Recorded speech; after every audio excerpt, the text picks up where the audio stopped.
Hey, how you doing? This is RJ. So today I'm continuing on with my interviews/conversations with prominent individuals to talk about storytelling and culture. And if you're new to this part of the format of my channel, these videos get uploaded during the week and don't interfere with my normal commentary that I usually put out on either a Saturday or a Sunday. Also, just to let you know, what you're looking at in the background is some of the art from my new graphic novel, The Valiant Heroes. The link to order that graphic novel is in the description. It is my attempt to take all of the great elements of storytelling and give it to my audience in a concentration on what they want, which is simply pure entertainment. It is an 82-page superhero graphic novel of suspense, epic storytelling, and fun. So if that looks or sounds appealing to you at all, you might want to click on that link in the description and go on over and see if my graphic novel is for you. And very quickly, I just want to thank everyone who is sharing the link for my graphic novel as well. Since Indiegogo has shadow banned my campaign, which it has done now for many comic creators, the only way we can get the word out there is by good old-fashioned word of mouth. So thank you all. Now, on to the conversation.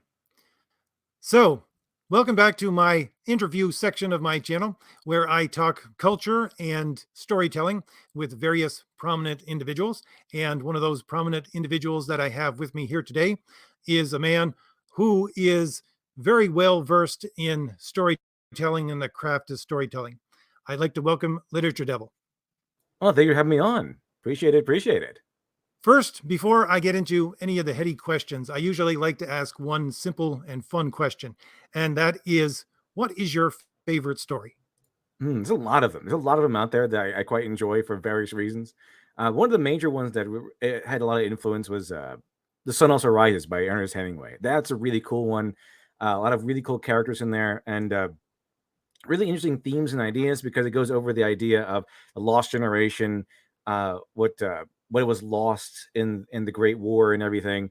And the main character is a guy who's in love with a woman but because of his war injury, he's become impotent. He can't really um, give back to what she wants because she's a very like we'll say promiscuous woman. Very and I think her name is Brett Ashley, very promiscuous woman, and they kind of have a thing for each other, but they can't really meet each other's needs. And it's really interesting to see how he expresses himself when he can't do so in a way a man traditionally does, sexually or anything like that.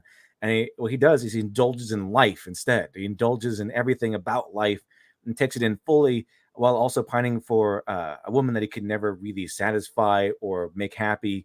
And then it ends on a very sour note, on we'll say a dour note, like she's saying, um, wouldn't it be wonderful if we were together? Like we would have made a great team. Like lamenting on the past, there's no way we could have done things differently. We could have been together, and it would have been great. And the main character doing the most masculine thing possible and saying, "Isn't it pretty? It's pretty to think so, isn't it? Like it's really pretty to think so. It's not real. It's a fantasy, but it is pretty to think about. It's nice to think about, and it's really cool to have that idea there. The really after going over all the entirety of the ideas explored in The Sun Also Rises. And it feels like a negative. It feels very, very cynical, but it's not really.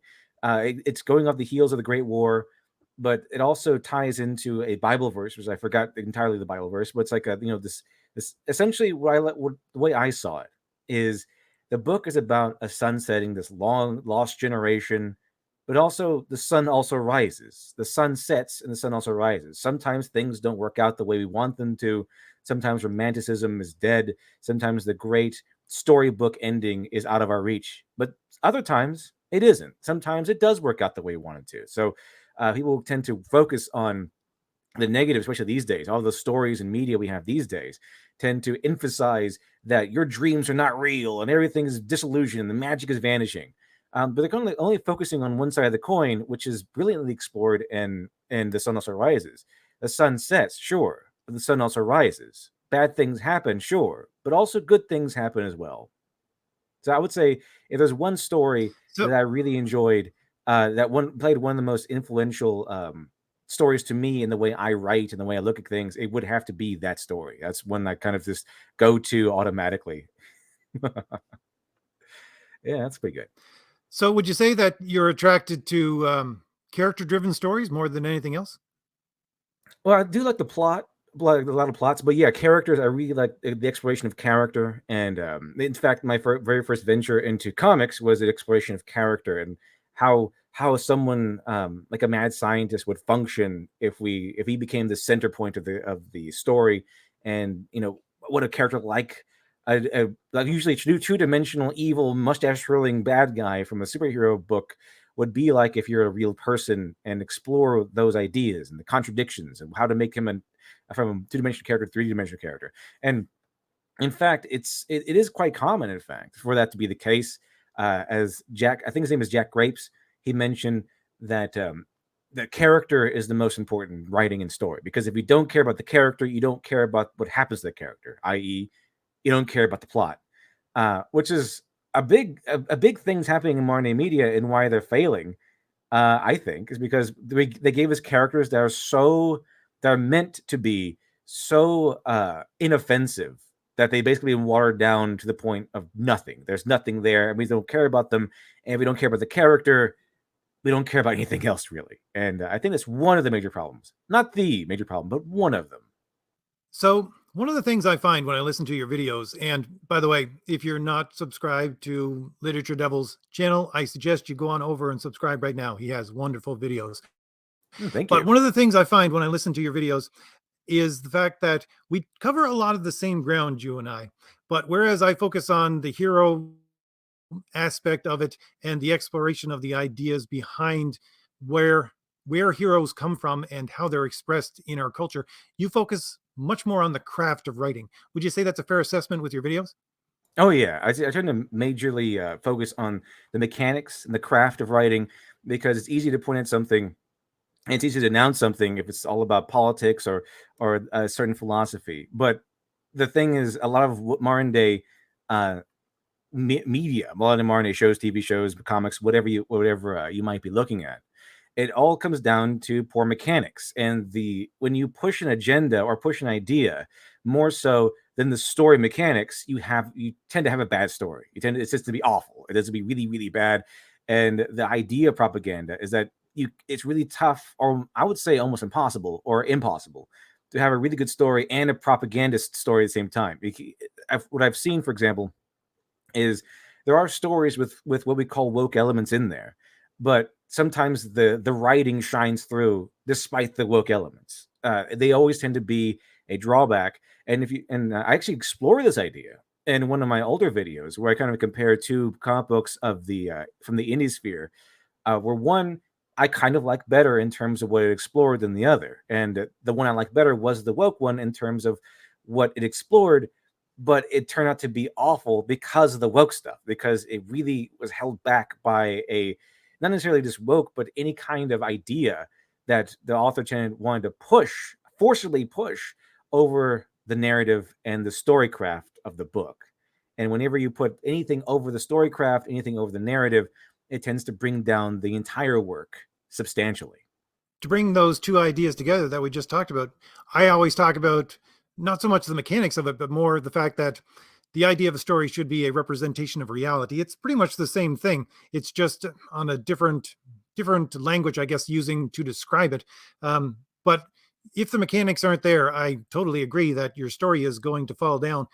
But at the same time, I think that, as you say, and in here and most of your videos as well, that with the character, when you have a character that isn't real and isn't acting in a way where you would focus on something that you can connect to and understand about that character, it's not going to work and it's not going to connect with your audience. And this idea goes back even to, I'm always going on about Aristotle and his poetics, and he, it's 2,400 years ago. He said, if you present someone who is going to be offensive to the audience, don't you're going to have to label them a villain.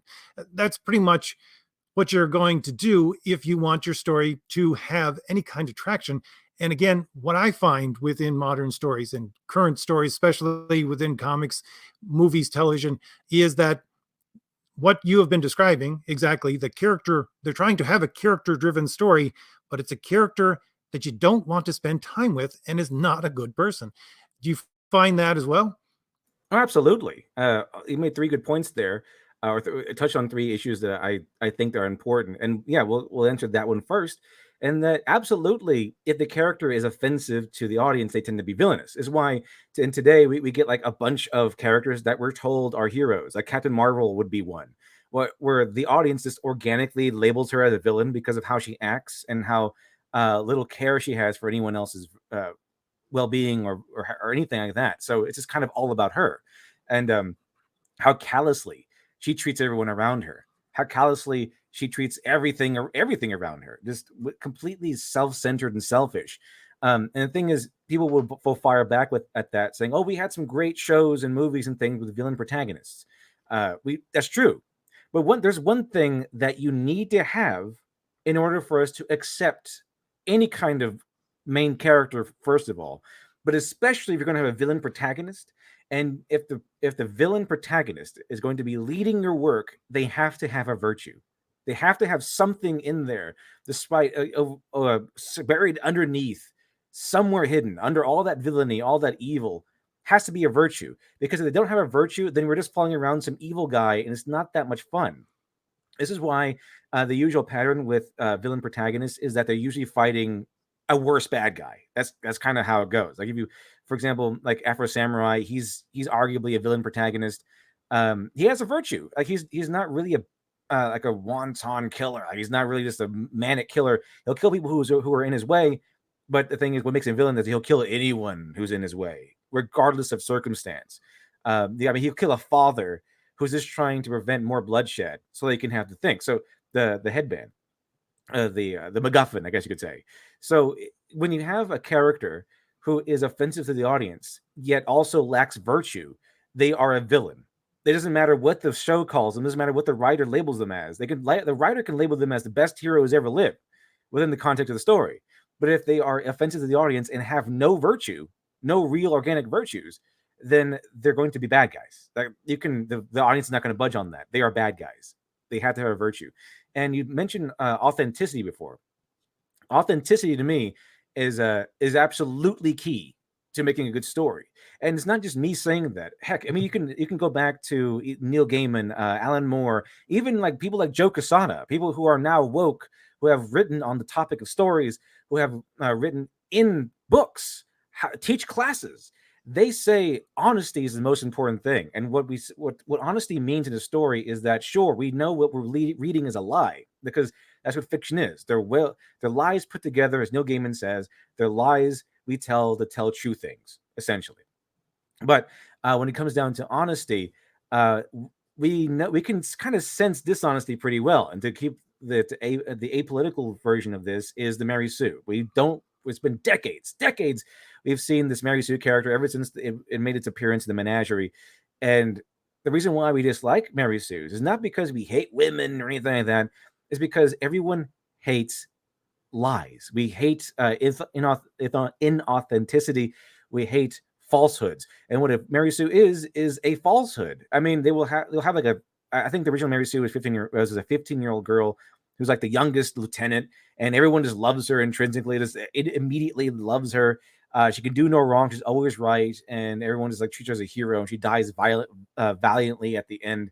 No flaws, no conflict, no anything. That's a lie, because everyone has a conflict. Everyone has things they struggle with. Everyone has things they struggle with to overcome, and no one just is just born knowing everything and being good at everything. People have talent, sure, but no one is good at everything. And those are the reasons why we dislike Mary Sue's, which is why it would mix a Mary Sue. So when we see like one of these modern day movies, and they're telling us that this character is awesome and great at everything, and they're always right, and they're just great at everything with no training, no nothing, and we can tell that the only reason they're writing this character this way is for political reasons, not really for organic narrative reasons. There's no explanation. They're just awesome. They're just great. Author stand in whatever, audience stand in whatever. We see that and we don't like it. We just immediately don't like it, because and it's not because we've watched YouTube videos or something like that. It's because we know as people, we have been stories have been part of our lives for thousands of years. So we know how stories are supposed to work in a lot of respects. So when we see some guy who is like young and has like all these talents and skills, and and never struggles and always correct and everything. Yeah, we kind of give like a little questionnaire there. We're kind of like, this doesn't feel real to me. They never struggle, don't have to learn anything. They just kind of are handed things by the universe. It doesn't make any sense. If a smart bad guy who has been smart and on the ball for the entire story is suddenly stupid when he comes in contact with the hero, so the hero can win, then that's the Deus Ex Machina, right? That's kind of what we call it, close to Deus Ex Machina. It's not real. It feels inorganic. It feels false. So honesty is a core reason why stories become good. It doesn't necessarily mean it's good. Well, craftsmanship comes next, and good character comes next. But honesty, it has to be honest. It has to be real. So when you come across a group of people that you don't like in a story, when you're writing about a group of people you don't like, say for example, you're a political party that you don't like or something like that. You're the opposite of you, or maybe heck, I mean, all the way down to the bully from your high school. We can expect like an immature kid to write a story in which he beats up the bully and the bully is evil and irredeemable. But when you want to write a good, authentic, honest story, the bully will also have some possible good traits. Maybe you'll find out that there's reasons behind his bullying, stuff like that. So the honesty is a powerful tool. It is essential core, essential foundation, I would say, to writing a good story. Even when it comes to these elements in which the current year media utilize in their storytelling. They'll say that we're all racist and sexist, but the thing is, we don't care about race, we don't care about sexism, we don't care about the gender or whatever. We care about the authenticity of the characters, and what that means is that when you have like a politically driven character, a character that's written in politically driven, they will be we know for a fact they're probably going to be the best ever, the great at everything, they're never going to be wrong, because they're there for the politics of it. Now you can have the same exact character who has the same exact characteristics of all the things that the politically driven weirdos enjoy, and you can make them a normal human being, which happens a lot in anime. Just have them have the same characteristics as any person. They have struggles, they have flaws, they have virtues, and that is an honest person. That's what a real person feels like. Someone that has flaws and also has virtues, has good parts to their personality, has bad parts of the personality. They have doubts about things, and they're certain about things. It just so happens to be that they are this race or that gender or this sexuality or something. So I would say, I would go ahead and argue, since you brought up authenticity, that honesty is probably the major dividing line between a good character and possibly a good plot and what we would call politically driven. So you mentioned something there, and you said it more than once, talking about anime and manga. And I didn't plan to take the conversation in this direction, but what you're saying makes a lot of sense, and I hadn't thought about it in this way before. But do you think that the same thing is happening with a Mary Sue within American stories? And if you look at something that's from anime and manga, it's an OP character where you have the world that is warping around the character in order to try to direct the reader into thinking that they're a hero, or following them along, or any number of things to sell that character to the audience, while at the same time your audience is using their own personal experience to say this isn't real. That's where the lie comes from. Do you see a connection between those two kinds of characters? Oh, you mean like the tradition, like what we have now is the OP anime protagonist? Is that what we're talking about? Yes. Yeah. So what we have when there are actually some anime characters now that are considered Mary Sue's, but not very many actually. Uh, but what makes it actually I have a whole video planned on this. The idea of like One Punch Man, for example, being like he's like super powerful and invincible. Like his whole thing is being invincible. The thing is, we'll go with One Punch Man because he's like the iconic, invincible OP character to defeat all OP characters. And when it comes down to One Punch Man, the reason why we like him and why he's acceptable and why he's such a why the whole series is such a great story is because the focus is different.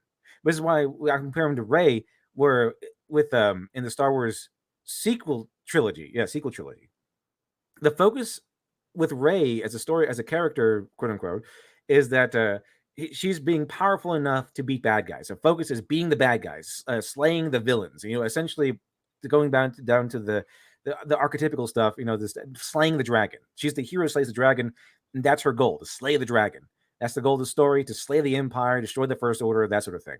So that's the focus. So when she gets this power to slay things, it's easy. There's no challenge. There's no story. They kind of bypass the compressor on that thing. They kind of bypass the plot. However, when you go over here to One Punch Man, he can also defeat all of these bad guys in one punch. There's a couple of arcs in which he goes into a bad guy base and just defeats everything easily. The thing is, well, the focus of One Punch Man is not about beating bad guys. It's about heroism. Essentially, the same moral conundrum we get with Superman. What makes a hero? What do you do with that power? In One Punch Man, Saitama, he doesn't actually use his power for cruelty. We actually learn that it's actually in the song. He's a hero for fun. He just wants to help people. But the thing is, with his power became a backlash or blowback in terms of, because he's so powerful, he feels everything in his life feels like nothing. He doesn't feel anything anymore. He feels apart from humanity, and all the things that he wanted to achieve, he can easily achieve. He wanted to fight bad guys. He wanted to be a hero. We could see that, I think, in the very first episode. That was his goal. He wanted to be a hero, to fight bad guys and save people. However, what happens was that he did it easily, and his whole thing is trying to find, is also from the first episode, trying to find a challenge, trying to feel a thrill, trying to feel fulfillment. And he thinks feeling fulfillment will come from fighting a huge challenger, like getting a huge challenge. But as the story progresses, he learns that fighting a huge challenger, a major final Dragon Ball Z style battle, is not really what fulfills him. He learns later that being just helping people out, saving people, being a hero, is what fulfills him, to the point where he'll save the day, and then he will take it upon himself to feed into everyone's perception of him as this low-tiered cheater, this guy who'll take credit for everyone's work, in order to help the other heroes regain credibility. When all the other heroes are beaten by this big bad guy, and the big bad guy seemed invincible, and and then Saitama came and punched out the guy in one hit, and because he legitimately defeated the bad guy. But then he looked around and he kept hearing the crowd like disparage all the other heroes who failed, these heroes who sacrificed themselves and almost died to put themselves on the line to save all the innocent crowd of innocent people. This one guy was leading the way to disparaging them all, to insulting them. Oh, they suck. They're losers, and things like that. And then Saitama overheard that, and he's like, you know what? I don't need to be seen as a hero. I don't need to do that. So what he says is that, oh yeah, I'm taking that. Thank you, all you heroes, for whittling this guy down. I'm taking credit like I always do. Ha ha ha! You tell everyone I beat this guy all on my own. And he made himself the bad guy in order for the other heroes to look good. And in that moment, he didn't need to fight a strong opponent. He didn't need to be seen as a hero. He just needed to do the right thing and feel heroic. And that's what helped Saitama feel successful. That's what actually ended up fulfilling him and making him feel good, feel fulfilled, like he actually did something of worth. So when you have an OP anime character, we tend to like them because of the way the story is written. Usually there is some challenge, there is some conflict. They might be able to defeat normal people, for example, but they will eventually encounter something that they can't readily defeat. They'll have to use their minds, their powers. I mean, you can see this in a lot of shows. Even Rurouni Kenshin, where Kenshin Himura is this god level like swordsman who can beat anyone who's normal.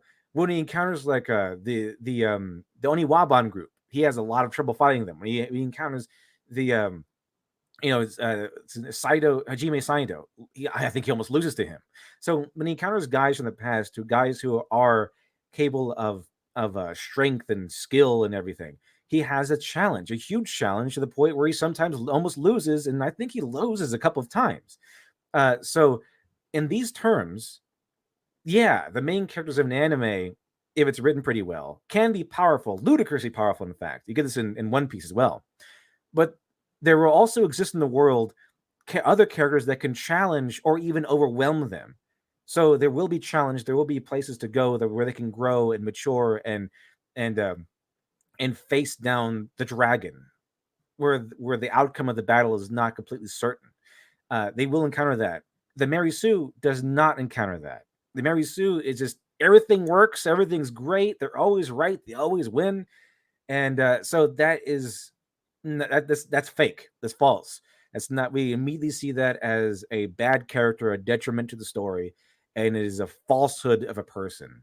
So this is why the anime characters can be so powerful, yet we still enjoy them and see them as good characters because the story is such that they will eventually be challenged or even overwhelmed in an organic sense. Like we can see that, oh, this guy exists, therefore on the other end other guys must therefore exist like him or even better than him because he exists. Like it makes sense. It's organic, and he encounters challenges that make sense that can overwhelm him or match him. I agree with the fact that One Punch Man is one of those anime that I watched, which actually got me to read the manga because it is an extremely well told story, and the manga is the way that it is written and drawn right now is extremely beautiful. And you're right about those characters. I think I'm not sure if it was your video or not, where he talked about Moon Man Rider. I think his name was, who was really the epitome of being a hero because he doesn't have any powers, and so he wants to still be a hero, even though and take on people who are enemies that are much more strong than he is. So I agree with that assessment of OP characters there, but there's also, I think, a strain, especially in a lot of isekai, because I watch a lot of isekai. It's just the thing that I do because I watch, well, I'm so attracted to D&D kinds of stories. But there's a lot of isekai out there right now, and I was trying to rack my brain for a name of a anime that I could tell you, but I can't because they're so forgettable. Where you have characters that are suddenly brought into this new world, and all of a sudden they have so much power that they just waltz through all of the problems. And there's so many examples out there. But instead of talking about that directly, I want to reshift the focus on why exactly do you think those kinds of characters are being generated and people are being attracted to them? And really, I guess the question is that, and I know that it doesn't sound like it, but I'll try to tie this together in a bit. But what exactly is the generation right now, I guess, the new generation of younger audiences for stories? What are they looking for in a story? What is the main thing that they want to see on the page? Because I think that's really important thing to nail down if we want to move forward with good storytelling. There's a lot of entitlement out there, to at least today in today's audiences. A lot, not everywhere, but there is a lot of entitlement out there, where the demands of I need to see myself as heroes, I need to see myself in the story, which was never ever an obligation a writer had to make, ever. It was never supposed to be, hello, you are the hero in the story. That's you. It's supposed to heroes were to me, and you have an authority on this as well. The heroes are always meant to inspire. I mean, all the way back from to the caveman stories, they're meant to inspire. This great hunter took down this great mammoth or something like that. And if you grow up, you can be like this hunter. You can be great like this guy. Uh, as far as I've seen, that was the purpose of a lot of heroes, to tell great stories and to inspire people to become more like them, to do great things as well, to be great as well. That's, as far as I know, what one of the base purposes of these big gigantic story heroes were supposed to provide: inspiration, not literally be you. But that seems to be the case. I need representation. I need to see myself in these movies, and that is uh kind of a detriment, I think, because then it can only be like there's a small amount of people there, small amount of people who look like this character. uh you're more focused on the aesthetics of the character rather than the meaningful power of the hero, the challenge of the hero, how inspiring they are, how virtuous they are. As I said before, to some respect, the character needs to be virtuous, at least a little bit. This is why that's why I like the Punisher. The Punisher, without virtue, would be a rampaging psychopath. And he kind of is, which is why he's an anti-hero, not actually a hero. But they also stuck him with some interesting virtues as well. He refuses to kill any innocent people or any innocent people. He'll kill women, but he will not kill anyone who is innocent of a crime. He is just all about killing the criminal, and he does not move on that fact. He does not move on it. He's so uncompromising in that ideal that he if he finds that he actually did kill an innocent person directly, he will probably kill himself as a result of that. And that's how strong it is. And that also brings up the philosophy of it, or interesting exploration with the character of the Punisher, because he ultimately, oddly enough, has an old school mentality, has like the a very old school mentality of black and white morality. And so the character of the Punisher is this old school kind of Silver Age black and white morality, but he's stuck in like a more modern, more realistic world where it's not black and white, it's more gray. And that's kind of what's interesting about the character of the Punisher. But to digress, what makes him a cool character to follow around, what makes him interesting, what makes him an anti-hero as opposed to any flavor of villain, is that he does have a virtue. He does have a virtue that's highlighted and is driving him. It keeps him shackled in some terms. So this is why he'll plan out things. But what I think what everyone wants, what everyone really wants, even the most entitled people, are heroes we can look up to, heroes that that can make us feel good, and that's what heroes are all can also serve. They can also serve that purpose. A character who can come in and save us from some problem that we're facing or some problem that we're encountering is also why a lot of coming of age stories, a lot of coming of age stories, a lot of characters, a lot of stories that center around like kids or high schoolers or something like that. It's not about it has to be a high school kid for the high schooler to like them, or has to be like a grade school kid for the grade school to like the character. It's just the fact that these characters are encountering problems that a high schooler or a grade schooler would run into. Like I remember Arthur, for example. I remember a lot of shows from the '90s also tackle these problems. These problems that really don't bother adults too much, but they are central in the life of a high schooler or like a middle schooler or like an elementary school kid. I remember watching those, and well, who cares about homework when you're an adult, right? But the thing is, when it comes down to the ethics around homework, should I do it? Should I not? Like, some kids will feel like, I can skip homework. I'll do it tomorrow. And then you'll see a show where the main character will encounter the same conflict. Should I just skip out my homework, do it tomorrow? And then we see the result of that, how they handle these things, how he handle friendships and social groups and social conflict and things. It feels good. So it's not just about the hero having to look like you or the hero having to be you or something like that. So that's just self-indulgent fantasy. It's really about characters and heroes tackling things that bother you, tackling things that you're worried about, tackling things that you are trying to deal with on a day-to-day basis or worried about on a day-to-day basis. The high school the high school kid worrying about bullies and things. That's a good example, classic example. Things like that. Moving to a new state, moving to a new city, classic example. How does it? It's fun to watch this guy go to this thing that we either have gone through or hope we never go through, like moving to a new state, leaving all your friends behind. That sucks. But we get to see someone handle it and go through it, and it's fun to see that it's fun to see one of these people go through something that you have nightmares about, that you're worried about, see them go through it, handle it, and come out the other side either okay or better than they were. So today, I if you're to ask me what people want today, what kind of heroes are looking for, I would say the same thing that we've always wanted. It's just that they might not know it yet because they don't. The mainstream media is not providing these heroes anymore. They're providing us villains with the hero name tag on them. They're providing us weirdos and eccentrics and self-indulgent, close to villains, self-indulgent weirdos with the hero name tag on them. So we're being told we have to like these people. We're being told we have to like these characters, despite these characters being poorly written or downright villainous, with very little or very few redeeming virtues and characteristics on the character. I think they just go back to tradition. Give us a hero we can admire, a hero that knows right and wrong, who does the right thing, who might struggle with it but does the right thing regardless. That's what I think they want. But if you're asking in terms of the isekai, where we go with which comes into a very interesting pattern of self-indulgent fantasy. That's where isekai tends to be. I've read some, um, not all of it, but there's so much of it.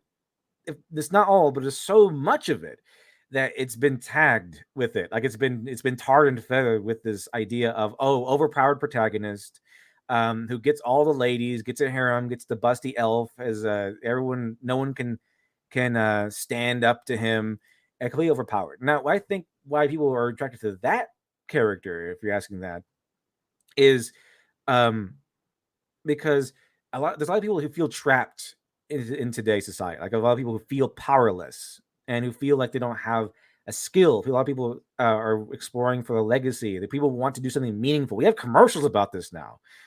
And I mean, Chuck Palahniuk in Fight Club tackled this a long time ago. In Fight Club, is what Fight Club is really about: lost men in dead end jobs without families, looking for something meaningful to build upon their legacy, which unfortunately for those guys led them to Project Mayhem. But it's the same thing. People want to do something meaningful with their lives. They just do. And a lot of people feel trapped. They feel worthless. They feel weak and powerless, which to me, this is why a lot of people out there are saying, I'm this sexuality, or I'm this thing, I'm that thing. There's anything they can do to feel special without having to work for it, having to accomplish something, write a good story, or build something, or sing and dance, or whatever it is, or become a famous movie star, whatever it is. It's an easy way to uniqueness. It's an easy way to get people to look at you, to admire you, and it's a cheap way to do it. It's a cheap way to fulfill that missing part of yourself that's telling you we need to do something grateful, something meaningful. And we get to see that echoed, I think, reflected in isekai. Because in isekai, you are powerful. You're the main character is the center of the world. They step into the shoes of this new world, and they instantly start to make it better, or get revenge, or whatever it is. It fulfills some sort of power fantasy in isekai. And I mean, isekai is a whole other beast. It's a whole other monster than some of the other anime stuff. But it is how it works, and that's my theory on it. People today, in large part, is I'm not even sure it's because society is degrading or anything. I think it's because maybe celebrity worship. That whole idea of, here's the ideal thing, and you need to be this ideal thing, and so far above you that it feels unreachable. And when this thing is presented to you that feels unreachable, and this feels like the only way you can get any sort of acceptance, and this ideal thing that doesn't even exist, possibly, like it's photoshopped and everything, but having this ideal version of yourself, or oneself, presented as the only way to be, as the ideal way to be, and so high above you, it feels impossible. It feels unreachable. If you might as well be telling me to climb Mount Everest. So when you're faced with an impossible task, not everyone is going to be John Wick and just do it. It feels overwhelming, and so people will retreat into fantasy, or retreat into these isekai stories, I think, and they feel a bit better after seeing a story that's probably not very well told, and with characters that are probably not very well written. And quite frankly, a lot of isekai I've read are just garbage. Is garbage, absolute garbage. But there's a power there that people are attracted to, and that is a power fantasy in which the main character, who is essentially a stand-in for the audience member, is not only powerful but important. And I think that might be it.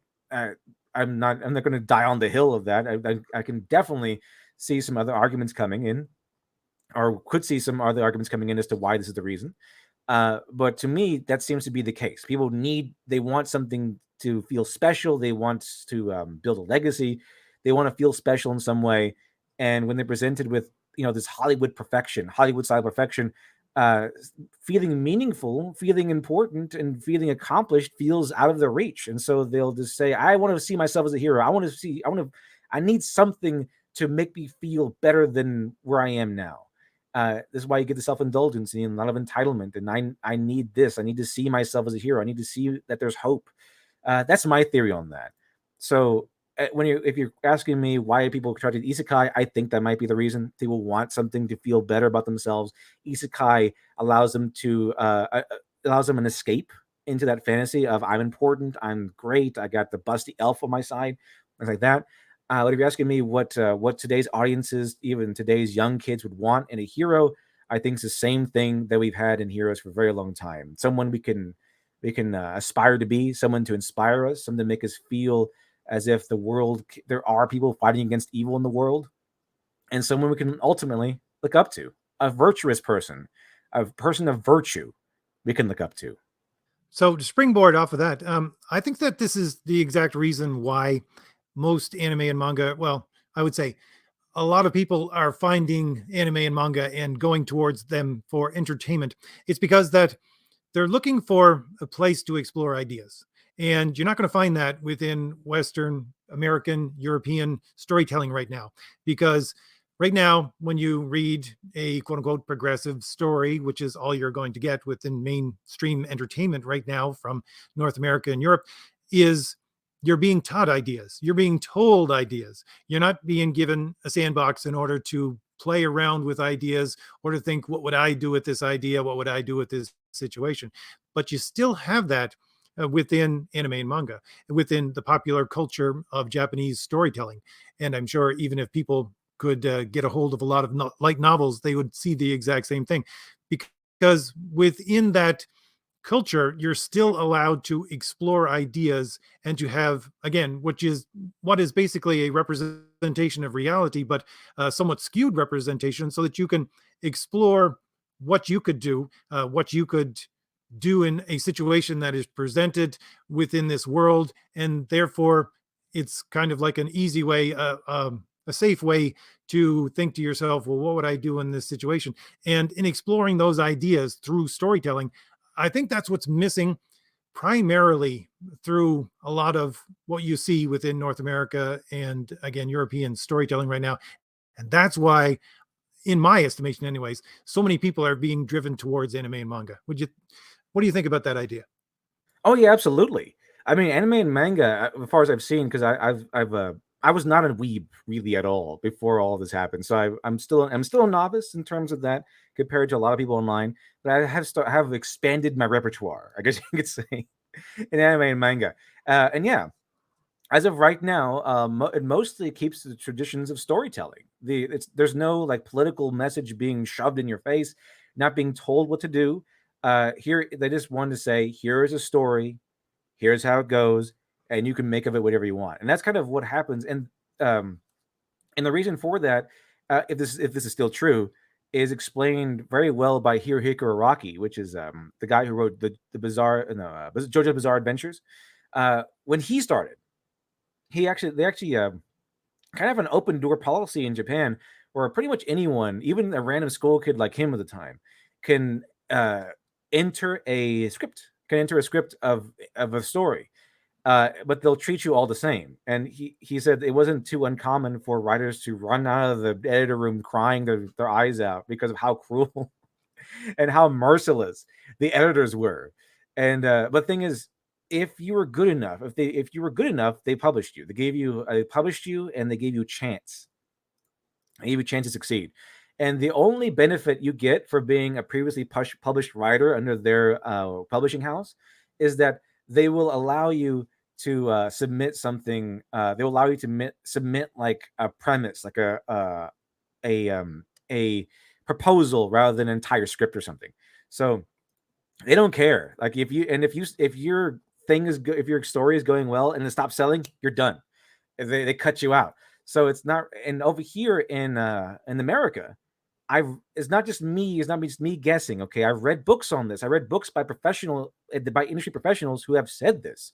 And this is where I got the analogy from. Of They said that the American comic book industry is kind of like a prison. And if you are somehow able to break into the comic book industry, everyone will swarm around that hole you just made and make sure no one else can ever break in the same way again.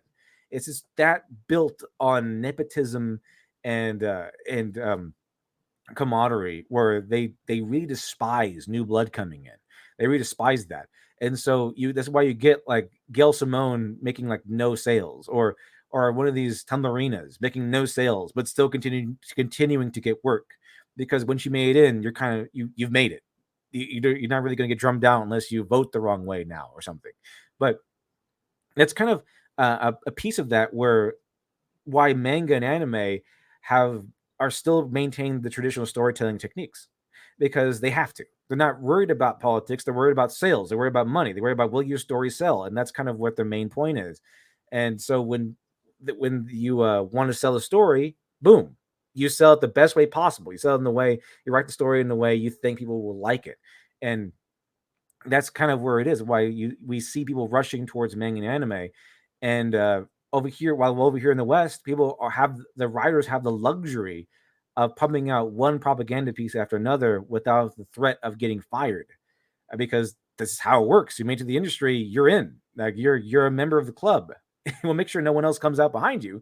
We're burning the ladder you climbed up over the walls with, but you made it, and we can't do anything about it. You made it, and that's kind of the end of the story there. And uh, I think that's where it is. They kept the traditions alive, while over here we've rejected those traditions, and we have come down to just telling people what to say, what to do. And when in traditional storytelling, they allow the reader to explore. In today's storytelling, it is this is right, this is wrong. No matter what it is, the author can say this is right. These guys are the good guys because they agree with me, and these guys are the bad guys because they disagree with me. Which, by the way, is the same morality Mary Sue has. If you look at a Mary Sue story, the morality tends to go around who likes the Mary Sue. You see this in a big budget version with Ray. Who hates Ray? The bad guys. Who likes Ray? The good guys. Kylo Ren likes Ray. What happens to him? He gets redeemed, doesn't he? So the morality of the Mary Sue, the morality of all these modern day politically driven movies and TV shows and things are such to where if you agree with the good guy, if you agree with the author's political views, you're a good guy. If you don't agree, then you're a bad guy unless that character set up to change his mind, then he's a good guy. Then he'll redeem himself. He'll be redeemed. So things like that. It's like relative this morality based on not ethics, but agreement with the politics or agreement with the author's Mary Sue, whatever it is. So yeah, I think people are running to anime and manga because they are keeping the traditions alight. They're keeping that old flame carefully lit, and they allow you to indulge in the story rather than pelt you with politics. So to jump off of that, and I don't want to go too far down this rabbit hole, but you made me think of something very interesting in discussing it in this fashion, because it seems to be that you have writers that are focusing on traditional storytelling and what sells when you have a society where things aren't going very well. And that's the thing. I don't think many people understand this or know very much about it, is the fact that if you look at older anime and manga, which was part of me growing up, there's a very distinctive difference between 80s anime and manga than the things that came out in the 90s and the 2000s, and certainly now. There is a very heavy divide, and I think that heavy divide came with the economic downfall, which occurred in Japan in like 1992, which they're still reeling from to this day. And the fact that they have this economic problem, and the fact that you're not guaranteed a job, and you are a starving artist more than even what you see today with these comic book pros who are begging for money and can't make their own rent. At the very least, they can't feed themselves, but they know they're going to have a job tomorrow because they're not going to get fired. And that's the distinction between people who are focusing on good stories and not. And this is something I've seen when I've gone over so many of these interviews, because I've been for the last couple of months going through interviews with old comic pros, Jack Kirby, Gil Kane, John Buscema, so many other great American comic icons. And all they talk about half the time is, I needed to feed my family. I needed to do better. I needed to get more money. Things weren't going very well. Honestly, again, I'm sorry to go down this rabbit hole to take everything off of what we were talking about, but it really seems that that is the basic connection between good storytelling and not. It's the starving artist. It's the truly starving artist who wonders if he'll have a job tomorrow. That's one of the reasons why I think indie comics that you are making and I'm making actually have merit, in the fact that we don't know whether or not this is going to take off, and we're trying our best, but it's something that is not going to give us any support. So you have to move forward constantly. Absolutely. I mean, if you look at listen to Stan Lee, people go on and on about the people who want to justify putting their politics first in stories these days.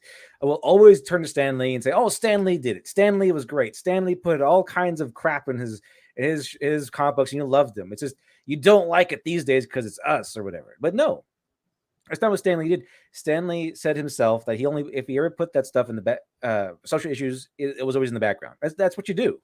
It makes the story more robust. It makes it more flavorful, more full, more like it changes it from, fast food to fine dining, that sort of thing.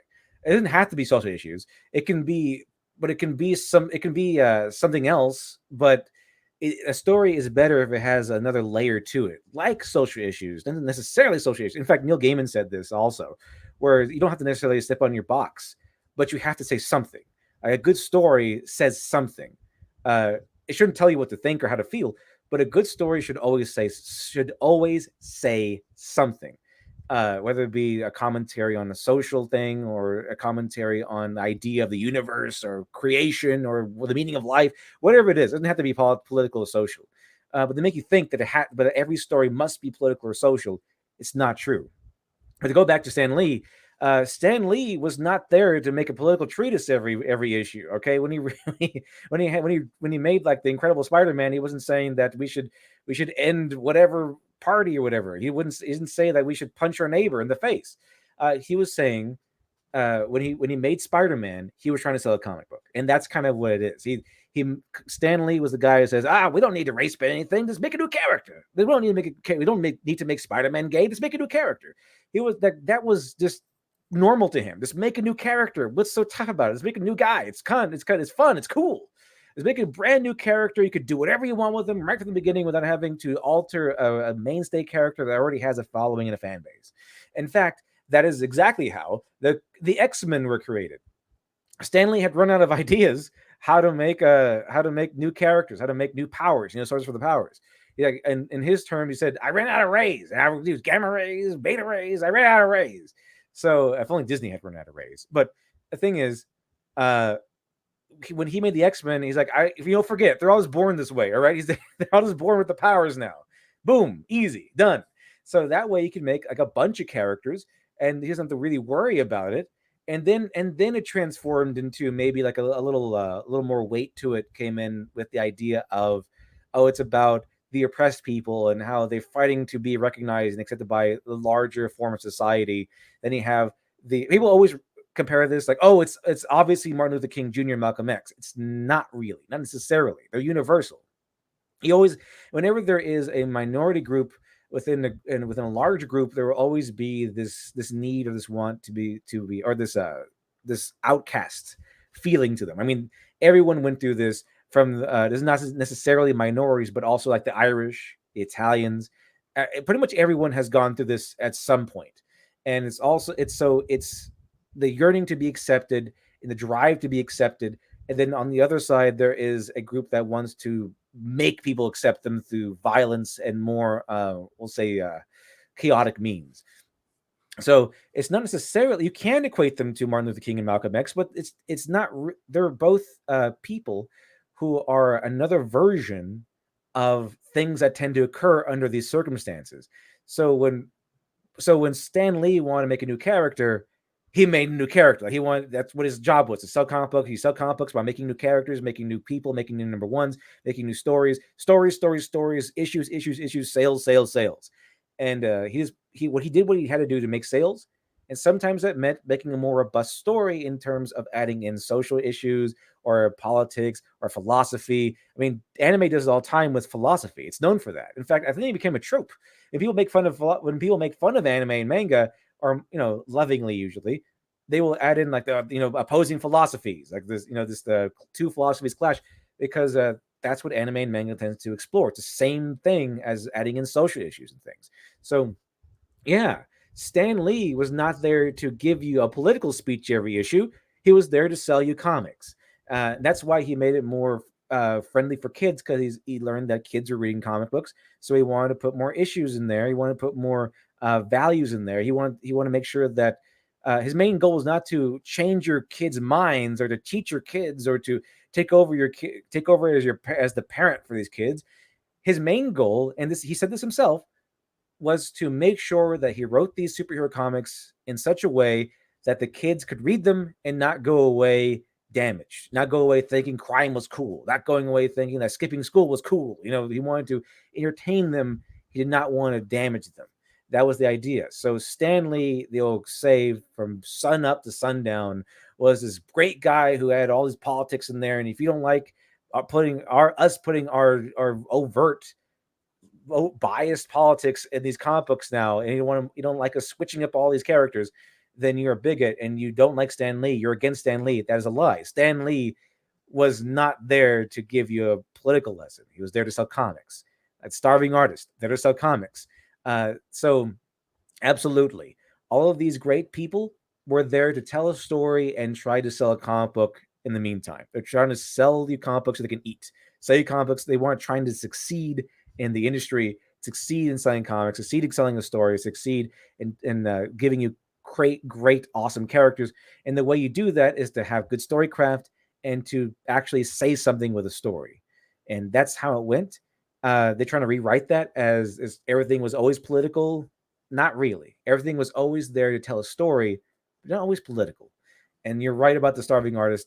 When you're there to try to make people happy, when you're there to try to entertain people, your work will reflect that. When you're there trying to push an agenda, your work will unfortunately also reflect that to its detriment.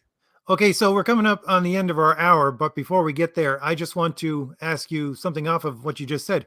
What is the central thing that you're trying to say with Dr. Alpha? With my books, I center around the idea of hero, but what's your central point that you want to make with your graphic novels? When I went into Doctor Alpha, I thought it would be really interesting, as I said before, to explore the character of Doctor Alpha, a character like him, the mad scientist, and I thought it'd be fun to just make him, out of this world. He's good at all these things. Then give him some virtues, give him some, make him a little bit more complex. But ultimately, the idea of Doctor Alpha is exploring the idea of heroism and the idea of redemption and value. And as we move on. Hopefully, the second volume gets funded, or the second story gets funded. We'll see these the clashings of people who want to this the fame and glory of superheroes versus those who really want to help people out. What makes a villain? Why villains turn to evil? And I put a little hint of this in the first book where he has these tattoos on his arms of Veritas Illuminatus, and those don't seem villainous, do they? Truth, illumination, that sort of thing. That sort of thing that doesn't really feel evil, and I'll get into that later, eventually. But I just like the idea of exploring what makes a man turn evil. I even put that question in my original trailer. What pushes him to villainy? I know what pushed Dr. Alpha to villainy. I just haven't revealed it yet. But this idea of heroism, why someone would turn to villainy, what makes a true hero. So I think if you ask me this question, I think that the very core idea of Dr. Alpha and where it's going is the exploration of heroism.